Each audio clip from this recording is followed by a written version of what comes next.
Today we're going to talk about Civil Code Section 813, which is a useful way for a landowner to prevent a boundary claim from a neighbor.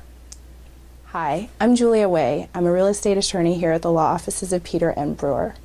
Often we get calls from property owners asking about disputes with their neighbor and how to resolve them amicably. It's pretty rare for someone to actually hire a surveyor before they buy their property. The more common circumstance is when a landowner begins their remodel process and they need to draw up their plans and submit for permits with the city.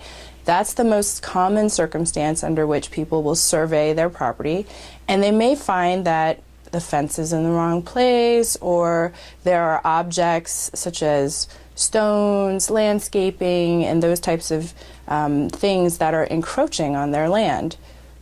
Neighbor disputes can be very costly, so we always encourage the parties to try and resolve these matters between themselves. But one of the problems that can arise is that the fence might be something very expensive to move or relocate, such as a retaining wall.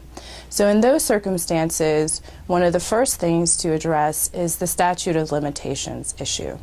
So for example, if you live next door to somebody and you find that the retaining wall to your hilly terrain is actually encroaching on your property, but it would be $50,000, $60,000, $100,000 to move it, and it might even require a soils report from a soils engineer, one of the things to deal with is essentially stopping the clock. So under California Civil Code Section 813, the landowner can record a document that basically says they've given consent for that object or that fence to be in that location. It's similar to a license. It's revocable at the landowner's request. So the purpose of the document is to remove the hostility requirement of adverse possession or prescriptive easement claim.